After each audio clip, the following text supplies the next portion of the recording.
मित्रों, आप सभी को यह ज्ञात है कि भारत की राजनीति की सबसे नई नवेली और अजब अलबेली पार्टी की मधुशाला का जो क्रम विगत कई दिनों से चल रहा है, उसके संदर्भ में कुछ तकनीकी बिंदु हम लोग निरंतर उठा रहे हैं। एक तकनीकी प्रश्न उठा था, तो उस पर मैं आपका ध्यान आकृष्ट करना चाहता हूं कि यदि किसी लाइसेंसी ने अपना लाइसेंस सरेंडर कर दिया हो, यानी उसने असमर्थता व्यक्त कर दी हो और अपना फोरफीट कर दिया हो, तो उस संदर्भ में नियम क्या कहता था और किया क्या गया है। पॉलिसी जो बनाई गई उसके पृष्ठ क्रमांक 20 पर बहुत स्पष्ट शब्दों में लिखा है, जिसका मैं उदाहरण आपके समक्ष रखना चाहूंगा कि in case of surrender of retail licence by some allottee the security deposit shall be forfeited, यानी उसके द्वारा जो भी जमानती राशि रखी गई है वो जब्त होनी चाहिए। And the zone will be retendered, उसके बाद उसकी पुनः निविदा निकालनी चाहिए। And the said licensee be prohibited from practice in the bidding process for a period of 2 years, और उसके बाद उस संबंधित व्यक्ति को 2 वर्ष के लिए उस निविदा की किसी भी प्रक्रिया में भाग लेने से वंचित कर देना चाहिए।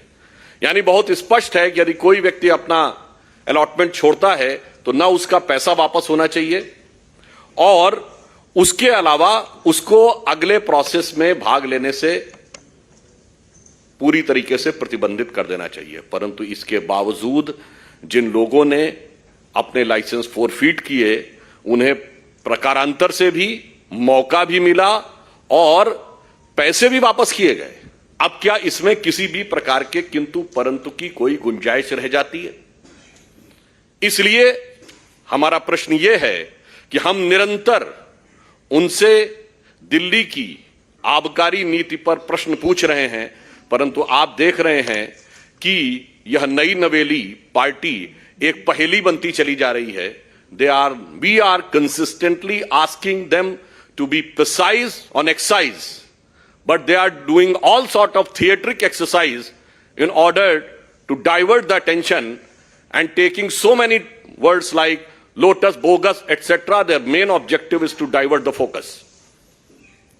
परंतु आप देख रहे हैं कि जब से हमने यह विषय उठाया है और हम निरंतर केवल बिंदुवार वस्तुनिष्ठ यानी point wise and objective question पूछ रहे हैं, तो वो क्या जवाब देते हैं? कभी न्यूयॉर्क टाइम्स की बात, कभी शिक्षा नीति की बात, कभी कट्टर ईमानदारी की दुहाई, कभी बिरादरी की दुहाई, कभी लोटस की बात, कभी बोगस की बात, कभी विधानसभा का सत्र, और आज राजघाट पर जाकर उन लोगों ने प्रदर्शन किया। मैं ये बताना चाहता हूं, ये भारत की राजनीति का अद्भुत उदाहरण है।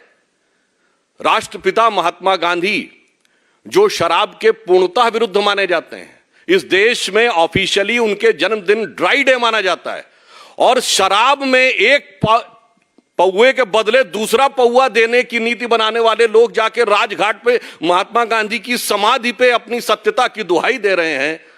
इससे समझ में आता है, मतलब कहना नहीं चाहिए, अगर ऑन द लाइटर नोट कहें तो भाई ये मुफ्त की रेवड़ी तो बांट रहे थे, पर रेवड़ी के पेड़े सबसे ज्यादा बेवड़े पा रहे थे।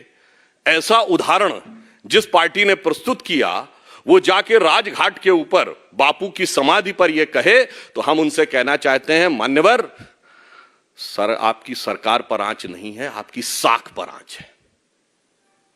हम सीधे आबकारी नीति पर सवाल पूछ रहे हैं और आप हर दिन एक नए रूप बदलकर आकर विषय को डाइवर्ट करने की कोशिश कर रहे हैं, परंतु उससे सच छुपने वाला नहीं है, क्योंकि आप सत्य के सबसे बड़े प्रतीक की समाधि पर जाकर सच को ढकने का प्रयास करेंगे तो यह संभव नहीं है। इसीलिए यह पंक्ति कहता हूं जो आज आम आदमी पार्टी के चरित्र पर बिल्कुल उजागर होती है कि इस समय के सबसे अजीम शायर वसीम बरेलवी का है शायद ये, कि सच जरा सा घटे या बढ़े तो सच सच न रहे, सच जरा सा घटे या बढ़े तो सच सच न रहे, मगर झूठ की तो कोई इंतहा नहीं, और लाख चेहरे बदल के आ जाता हूं मैं, मगर ये आईना कमबख्त झूठ बोलता ही नहीं। यह आम आदमी के चरित्र का वास्तविक चित्रण है कि न्यूयॉर्क टाइम्स से लेके स्कूली बस्ते में बोतल छुपाने से लेके अनेक प्रकार की ईमानदारी, बिरादरी और सरकार का और सब कुछ कर रहे हैं, मगर इस पे जवाब नहीं दे रहे हैं। तो अंत में मैं यह कहते हुए कि हमें जवाब आबकारी पर चाहिए, किसी और चीज के ऊपर जवाब नहीं चाहिए, और वह जवाब देने की वह स्थिति में नहीं है। इसलिए नित नए प्रकार के प्रदर्शन, आवरण और स्वांग रचने का प्रयास करते रहते हैं। अब मैं अपने साथी सांसद श्री प्रवेश साहिब सिंह जी से अनुरोध करूंगा कि वो आगे का विषय आपके समक्ष रखें।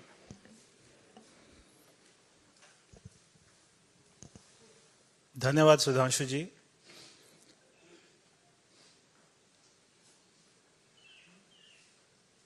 जब शाम को डिबेट चलती है टेलीविजन पर, तो आम आदमी पार्टी के साथ में मीडिया बंधु भी हमसे ये सवाल पूछते हैं कि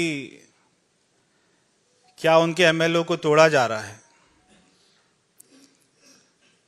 हम कोई किसी बात पर भी जवाब नहीं देंगे, क्योंकि प्रश्न पहले हमने खड़ा किया कि आपने शराब में घोटाला किया,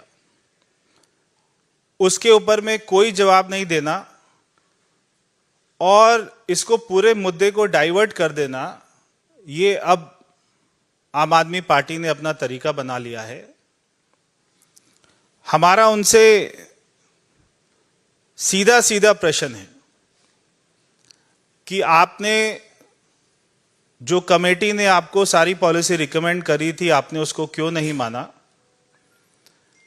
और जो L1 का कमीशन था उसको आपने 2% से 12% क्यों कर दिया। इस बात का आज तक किसी भी डिबेट पर, कोई भी आम आदमी पार्टी की कॉन्फ्रेंस में केवल ये 2% से 12% क्यों किया, इस बात पर कोई जवाब आज तक ना किसी ने मांगा है, ना उन्होंने दिया है और ना वो देंगे। क्योंकि पॉलिसी में जो सबसे बड़ा करप्शन है वो केवल ये 2% से 12% क्यों किया L1 का, केवल यही सबसे बड़ा घोटाला है। इसके ऊपर उनके पास में कोई जवाब ही नहीं है। ये वही पार्टी है जो हर बात पर कागज दिखाने की बात करती थी, जो हर बात पर जन सर्वे कराने की बात करती थी, जो कहती थी कि अगर किसी मोहल्ले में ठेका खुलेगा तो वहां पे सारा मोहल्ला की मीटिंग होगी, उसके बाद में वो तय करेंगे कि ठेका खुलेगा या नहीं खुलेगा। मगर इन्होंने कोई कमेटी की बात नहीं मानी, ना कोई इन्होंने अपनी ही बात मानी। तो इसलिए ये आजकल बहुत या तो पिक्चर देख रहे हैं, रातों रात में स्क्रिप्ट बना देते हैं। कोई भी हमारे एमएलए जो है मिल नहीं रहे, उनका नाम भी नहीं बताते, कौन फोन कर रहा है बीजेपी वाला, उसका भी नाम नहीं बता रहे। मगर इनके कौन कौन विधायक नहीं मिल रहे, उनका भी नाम नहीं बता रहे। अगर ये उनका नाम बता दे तो हमारे कार्यकर्ता जो है उनके घर जाकर उनको ढूंढ के ले आए और हम खुद ही विधानसभा पहुंचा देंगे।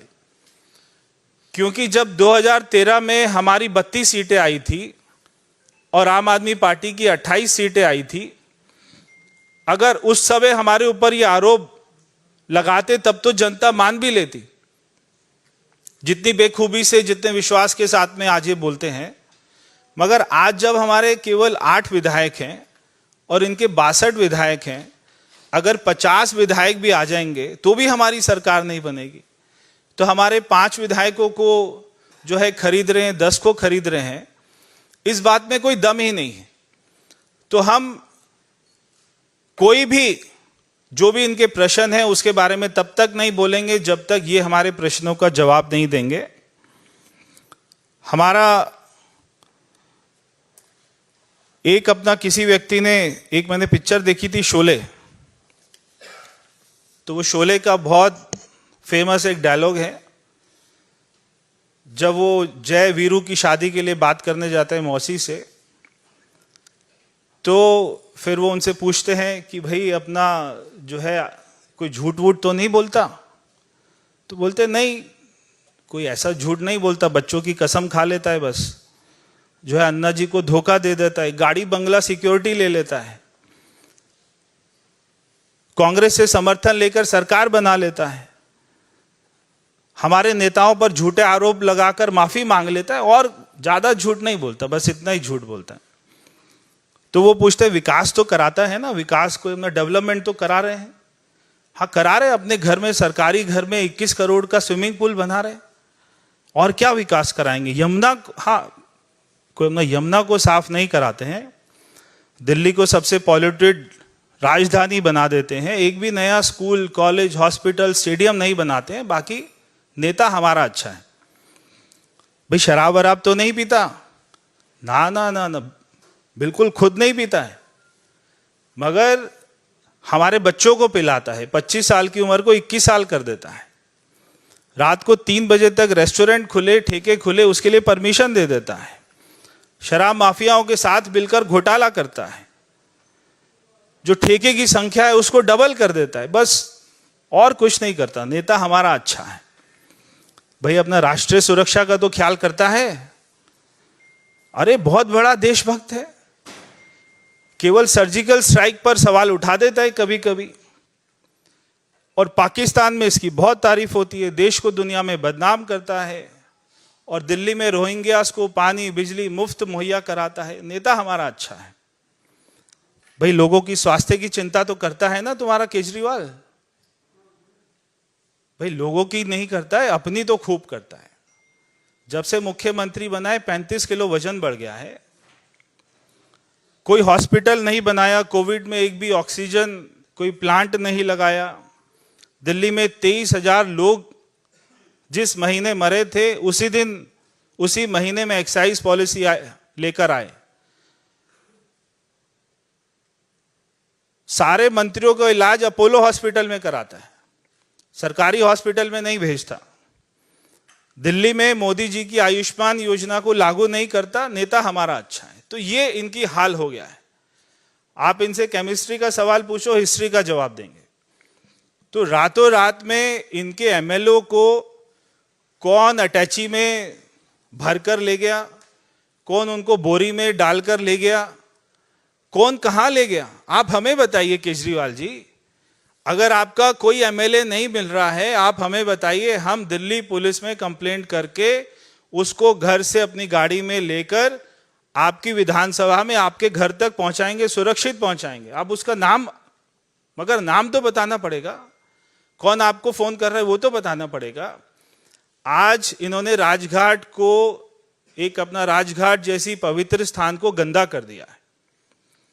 तो हमारे कार्यकर्ता आज वहां पर जाएंगे, वहां पे गंगा जल का छिड़काव करेंगे, क्योंकि वो हमारे राष्ट्रपिता महात्मा गांधी जी जो हमेशा शराब का विरोध करते थे, आज उधर जाकर कम से कम ये पश्चाताप करके ये तो बताएं कि उन्होंने कितने सैकड़ों करोड़ का घोटाला किया है। वहां पर जाके तो माफी मांग ले। मगर इनको इतनी शर्म नहीं है कि ये क्या कर रहे हैं। इनको एक बात अच्छे से पता है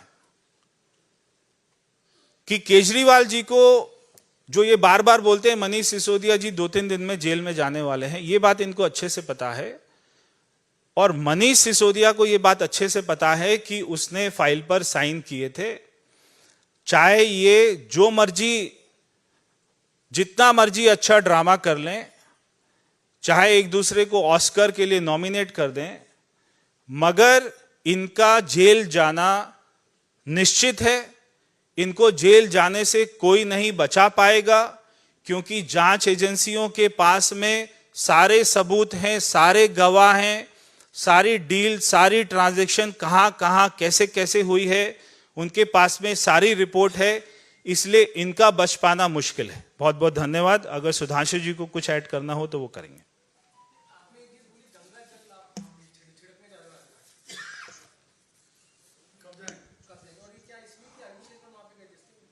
बिल्कुल, और तो कोई कारण नहीं है, क्योंकि आज उन्होंने जो दिल्ली में शराब माफियाओं के साथ में मिलकर, जब दिल्ली में 23,000 लोग कोविड से मरे, उस महीने में ये एक्साइज पॉलिसी लेके आते हैं और इनका सांसद राघव चड्ढा ये कहता है कि अगर मार्च में कोविड आ गया तो हमें क्या लेना देना, अगर लोग मर रहे हैं तो हमें क्या लेना देना, हम तो शराब की पॉलिसी लेकर आएंगे।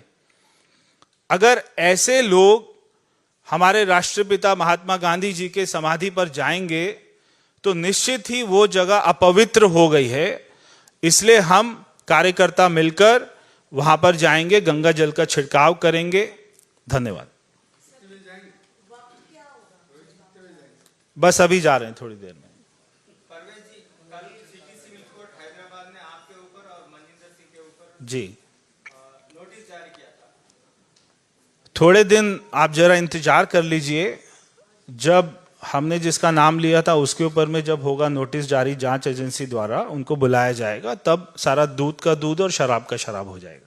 तो क्षमा भी चाह रही है आपके आपसे सवाल है कि तरह तरह के आरोप लगा रहे हैं आम आदमी पार्टी वाले, बीजेपी किसी सवाल का जवाब नहीं दे रहे हैं। पहले कह रहे हैं कुछ पैसा ऑफर हुआ, एक नेता कह रहे थे कि 5 करोड़ फिर 20 करोड़, आप कह रहे हैं कि विधायक से संपर्क नहीं हो पा रहा है। तो आपके सवालों का जवाब तो दे ही नहीं रहे हैं, तो फिर बीजेपी आगे क्या करेगी? हालांकि आज दिल्ली में आप प्रदर्शन अलग जगह पे तो कर रहे हैं। देखिए, अनर्गल आरोप लगाना उनकी नैसर्गिक प्रवृत्ति है। न मेरी बात मानिए न उनकी बात मानिए। यह भारत की राजनीति की एकमात्र अद्भुत पार्टी है जिसने नेताओं पर अनर्गल आरोप लगाए और सर्वोच्च न्यायालय में जाके माफी मांगी। नितिन गडकरी जी के ऊपर, स्वर्गीय अरुण जेटली जी के ऊपर, इवन कांग्रेस के कुछ नेताओं, शायद कपिल सिब्बल जी और मनीष तिवारी जी के ऊपर।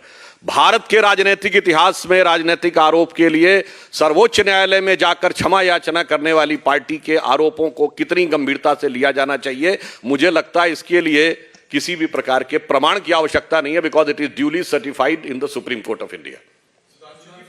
नीरज पांडे जी,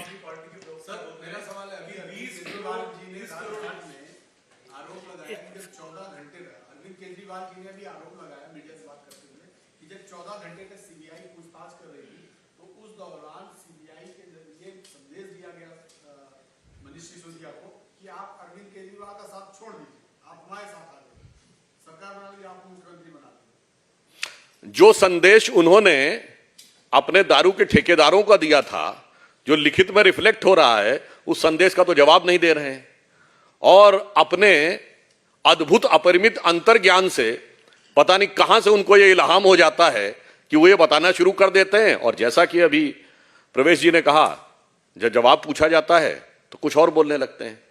इसीलिए उनकी प्रामाणिकता, एक जैसे मैं कहता हूं, एक शासकीय शब्दावली में एक शब्द होता है ना, यदि किसी व्यक्ति की पूरी एक्ट ऐसा हो कि इंटेग्रिटी डाउटफुल हो जाए, तो उसमें यह कहा जाता है कि इनकी सत्यनिष्ठा और प्रामाणिकता पूर्णतः संदिग्ध हो गई है। तो exactly their integrity is totally under suspicion. Sanjay Sharma जी,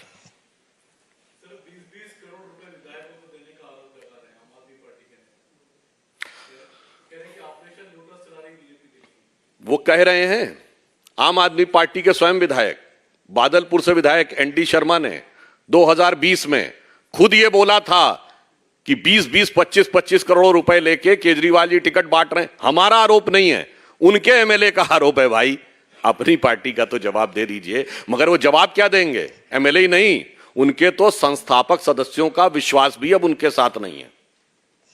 बहुत बहुत धन्यवाद। मित्रों, आप सभी को यह ज्ञात है कि भारत की राजनीति की सबसे नई नवेली और अजब अलबेली पार्टी की मधुशाला का जो क्रम विगत कई दिनों से चल रहा है, उसके संदर्भ में कुछ तकनीकी बिंदु हम लोग निरंतर उठा रहे हैं।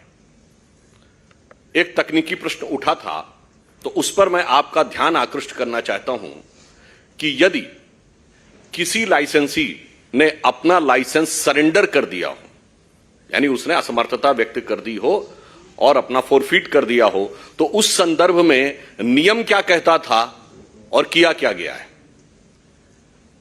पॉलिसी जो बनाई गई, उसके पृष्ठ क्रमांक 20 पर बहुत स्पष्ट शब्दों में लिखा है, जिसका मैं उदाहरण आपके समक्ष रखना चाहूंगा कि in case of surrender of retail licence by some allottee, the security deposit shall be forfeited, यानी उसके द्वारा जो भी जमानती राशि रखी गई है वो जब्त होनी चाहिए and the zone will be रीटेंडर्ड।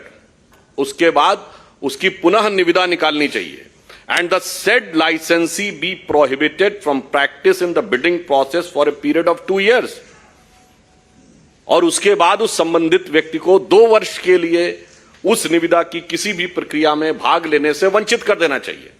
यानी बहुत स्पष्ट है कि यदि कोई व्यक्ति अपना अलॉटमेंट छोड़ता है तो ना उसका पैसा वापस होना चाहिए और उसके अलावा उसको अगले प्रोसेस में भाग लेने से पूरी तरीके से प्रतिबंधित कर देना चाहिए। परंतु इसके बावजूद जिन लोगों ने अपने लाइसेंस फोरफीट किए उन्हें प्रकारांतर से भी मौका भी मिला और पैसे भी वापस किए गए। अब क्या इसमें किसी भी प्रकार के किंतु परंतु की कोई गुंजाइश रह जाती है? इसलिए हमारा प्रश्न यह है कि हम निरंतर उनसे दिल्ली की आबकारी नीति पर प्रश्न पूछ रहे हैं, परंतु आप देख रहे हैं कि यह नई नवेली पार्टी एक पहेली बनती चली जा रही है। we are consistently asking them to be precise on excise, but they are doing all sort of theatric exercise in order to divert the attention and taking so many words like lotus, bogus, etc. Their main objective is to divert the focus. परंतु आप देख रहे हैं कि जब से हमने यह विषय उठाया है और हम निरंतर केवल बिंदुवार वस्तुनिष्ठ यानी point wise and objective question पूछ रहे हैं, तो वो क्या जवाब देते हैं? कभी न्यूयॉर्क टाइम्स की बात, कभी शिक्षा नीति की बात, कभी कट्टर ईमानदारी की दुहाई, कभी बिरादरी की दुहाई, कभी लोटस की बात, कभी बोगस की बात, कभी विधानसभा का सत्र। और आज राजघाट पर जाकर उन लोगों ने प्रदर्शन किया। मैं ये बताना चाहता हूं, ये भारत की राजनीति का अद्भुत उदाहरण है। राष्ट्रपिता महात्मा गांधी जो शराब के पूर्णतः विरुद्ध माने जाते हैं, इस देश में ऑफिशियली उनके जन्मदिन ड्राई डे माना जाता है, और शराब में एक पौवे के बदले दूसरा पौवा देने की नीति बनाने वाले लोग जाके राजघाट पे महात्मा गांधी की समाधि पे अपनी सत्यता की दुहाई दे रहे हैं। इससे समझ में आता है, मतलब कहना नहीं चाहिए, अगर ऑन द लाइटर नोट कहें तो भाई ये मुफ्त की रेवड़ी तो बांट रहे थे, पर रेवड़ी के पेड़े सबसे ज्यादा बेवड़े पा रहे थे। ऐसा उदाहरण जिस पार्टी ने प्रस्तुत किया, वो जाके राजघाट के ऊपर बापू की समाधि पर यह कहे, तो हम उनसे कहना चाहते हैं, मान्यवर सर, आपकी सरकार पर आंच नहीं है, आपकी साख पर आंच है। हम सीधे आबकारी नीति पर सवाल पूछ रहे हैं और आप हर दिन एक नए रूप बदलकर आकर विषय को डाइवर्ट करने की कोशिश कर रहे हैं, परंतु उससे सच छुपने वाला नहीं है, क्योंकि आप सत्य के सबसे बड़े प्रतीक की समाधि पर जाकर सच को ढकने का प्रयास करेंगे तो यह संभव नहीं है। इसीलिए यह पंक्ति कहता हूं जो आज आम आदमी पार्टी के चरित्र पर बिल्कुल उजागर होती है कि इस समय के सबसे अजीम शायर वसीम बरेलवी का है शायद, ये कि सच जरा सा घटे या बढ़े तो सच सच न रहे। सच जरा सा घटे या बढ़े तो सच सच न रहे, मगर झूठ की तो कोई इंतहा नहीं, और लाख चेहरे बदल के आ जाता हूं मैं, मगर यह आईना कमबख्त झूठ बोलता ही नहीं। यह आम आदमी के चरित्र का वास्तविक चित्रण है कि न्यूयॉर्क टाइम्स से लेके स्कूली बस्ते में बोतल छुपाने से लेके अनेक प्रकार की ईमानदारी, बिरादरी और सरकार का और सब कुछ कर रहे हैं, मगर इस पे जवाब नहीं दे रहे हैं। तो अंत में मैं यह कहते हुए कि हमें जवाब आबकारी पर चाहिए, किसी और चीज के ऊपर जवाब नहीं चाहिए, और वह जवाब देने की वह स्थिति में नहीं है। इसलिए नित नए प्रकार के प्रदर्शन, आवरण और स्वांग रचने का प्रयास करते रहते हैं। अब मैं अपने साथी सांसद श्री प्रवेश साहिब सिंह जी से अनुरोध करूंगा कि वो आगे का विषय आपके समक्ष रखें।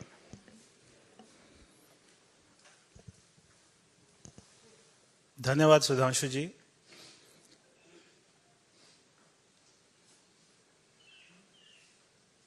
जब शाम को डिबेट चलती है टेलीविजन पर, तो आम आदमी पार्टी के साथ में मीडिया बंधु भी हमसे ये सवाल पूछते हैं कि क्या उनके एमएलए को तोड़ा जा रहा है। हम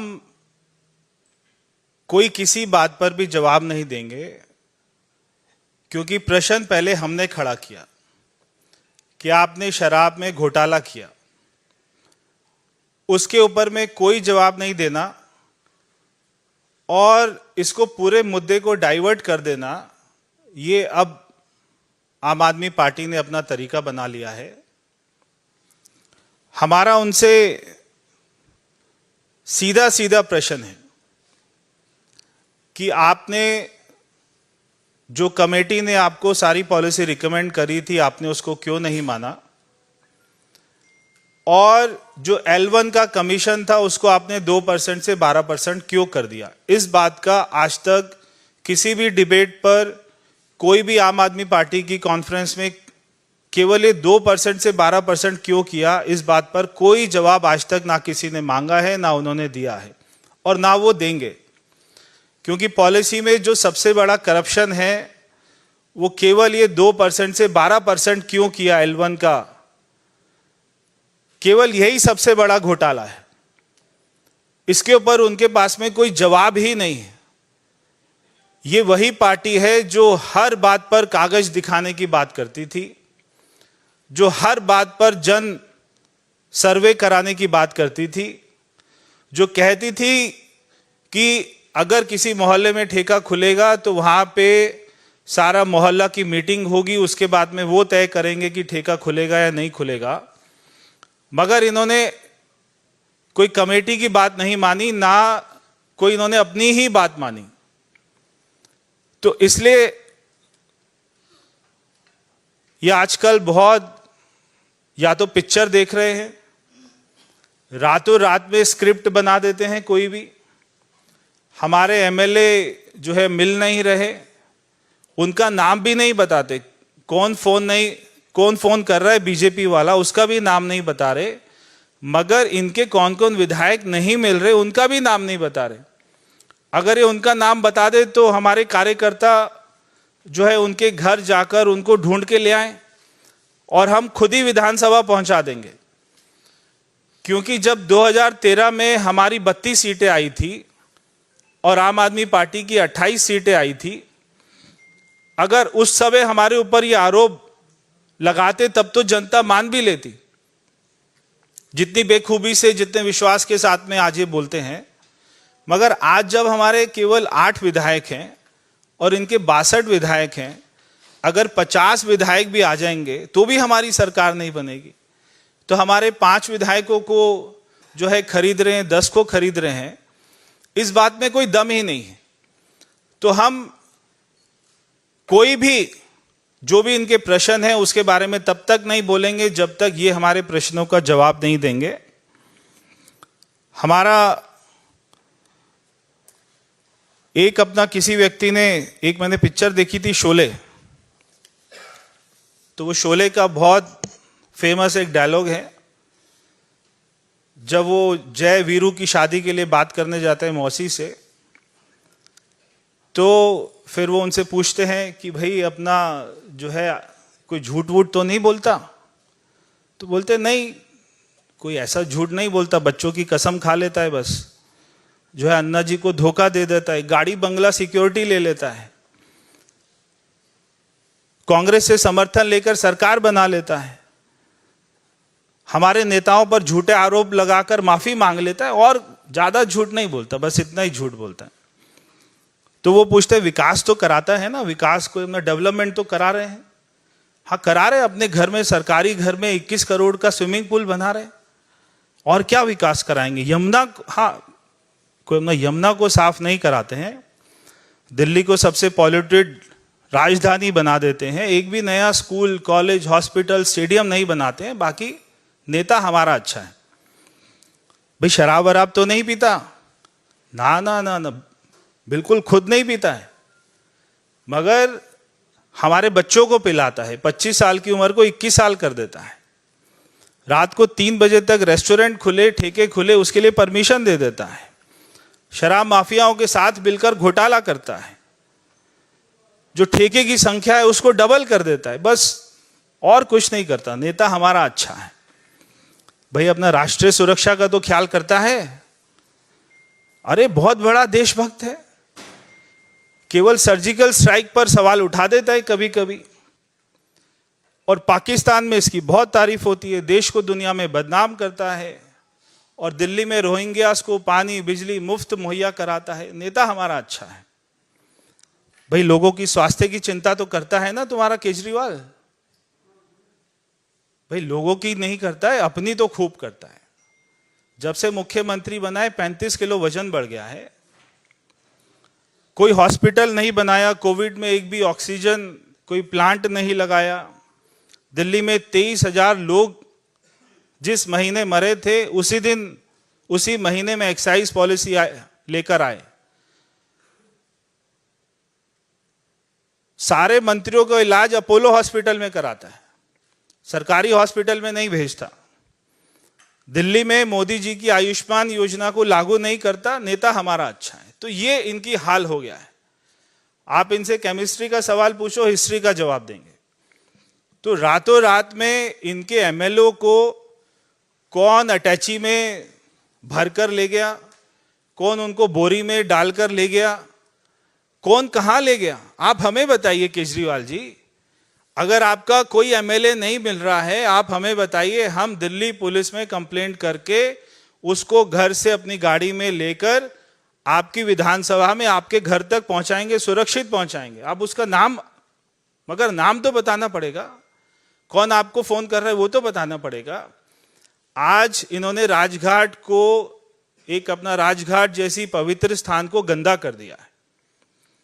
तो हमारे कार्यकर्ता आज वहां पर जाएंगे, वहां पे गंगा जल का छिड़काव करेंगे, क्योंकि वो हमारे राष्ट्रपिता महात्मा गांधी जी जो हमेशा शराब का विरोध करते थे, आज उधर जाकर कम से कम ये पश्चाताप करके ये तो बताएं कि उन्होंने कितने सैकड़ों करोड़ का घोटाला किया है। वहां पर जाके तो माफी मांग ले। मगर इनको इतनी शर्म नहीं है कि ये क्या कर रहे हैं। इनको एक बात अच्छे से पता है कि केजरीवाल जी को, जो ये बार बार बोलते हैं मनीष सिसोदिया जी 2-3 दिन में जेल में जाने वाले हैं, ये बात इनको अच्छे से पता है। और मनीष सिसोदिया को ये बात अच्छे से पता है कि उसने फाइल पर साइन किए थे। चाहे ये जो मर्जी, जितना मर्जी अच्छा ड्रामा कर लें, चाहे एक दूसरे को ऑस्कर के लिए नॉमिनेट कर दें, मगर इनका जेल जाना निश्चित है। इनको जेल जाने से कोई नहीं बचा पाएगा, क्योंकि जांच एजेंसियों के पास में सारे सबूत हैं, सारे गवाह हैं, सारी डील, सारी ट्रांजैक्शन कहां कहां कैसे कैसे हुई है, उनके पास में सारी रिपोर्ट है। इसलिए इनका बच पाना मुश्किल है। बहुत बहुत धन्यवाद। अगर सुधांशु जी को कुछ ऐड करना हो तो वो करेंगे।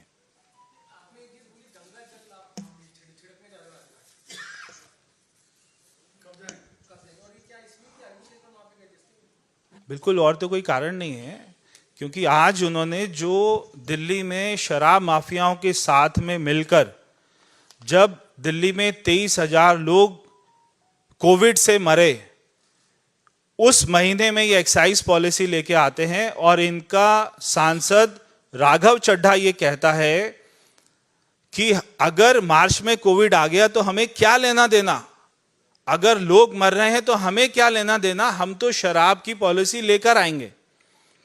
अगर ऐसे लोग हमारे राष्ट्रपिता महात्मा गांधी जी के समाधि पर जाएंगे तो निश्चित ही वो जगह अपवित्र हो गई है। इसलिए हम कार्यकर्ता मिलकर वहां पर जाएंगे, गंगा जल का छिड़काव करेंगे। धन्यवाद। बस अभी जा रहे हैं, थोड़ी देर में। परवेज जी, कल सिटी सिविल कोर्ट हैदराबाद ने आपके ऊपर और मनजिंदर सिंह के ऊपर जी नोटिस जारी किया था। थोड़े दिन आप जरा इंतजार कर लीजिए। जब हमने जिसका नाम लिया था उसके ऊपर में जब होगा नोटिस जारी जांच एजेंसी द्वारा, उनको बुलाया जाएगा, तब सारा दूध का दूध और शराब का शराब हो जाएगा। तो क्षमा भी चाह रही है आपके सुधांशु जी, आपसे सवाल है कि तरह तरह के आरोप लगा रहे हैं आम आदमी पार्टी वाले, बीजेपी की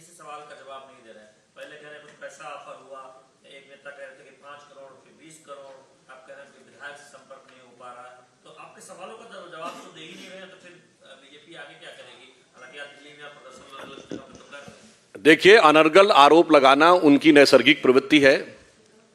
न मेरी बात मानिए न उनकी बात मानिए। यह भारत की राजनीति की एकमात्र अद्भुत पार्टी है जिसने नेताओं पर अनर्गल आरोप लगाए और सर्वोच्च न्यायालय में जाके माफी मांगी। नितिन गडकरी जी के ऊपर, स्वर्गीय अरुण जेटली जी के ऊपर, इवन कांग्रेस के कुछ नेताओं, शायद कपिल सिब्बल जी और मनीष तिवारी जी के ऊपर।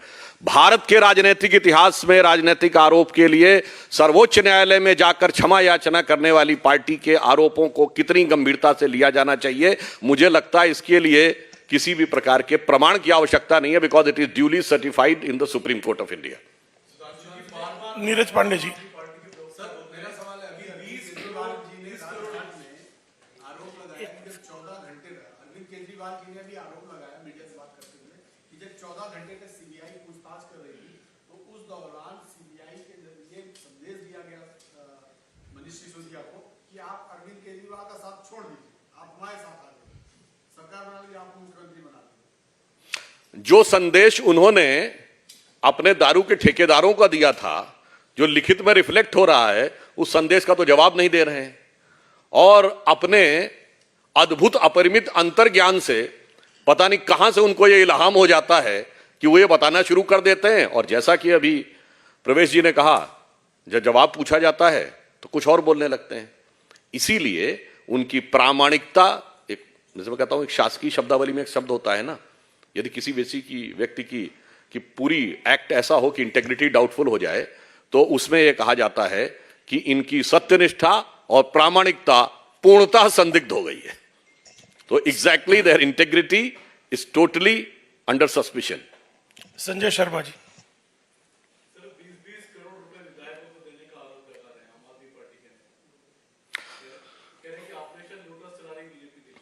वो कह रहे हैं, आम आदमी पार्टी के स्वयं विधायक, बादलपुर से विधायक एनडी शर्मा ने 2020 में खुद ये बोला था कि 20-20, 25-25 करोड़ रुपए लेके केजरीवाल जी टिकट बांट रहे हैं। हमारा आरोप नहीं है, उनके एमएलए का आरोप है। भाई, अपनी पार्टी का तो जवाब दे दीजिए। मगर वो जवाब क्या देंगे? एमएलए ही नहीं, उनके तो संस्थापक सदस्यों का विश्वास भी अब उनके साथ नहीं है। बहुत बहुत धन्यवाद। इन खबर चैनल को सब्सक्राइब करें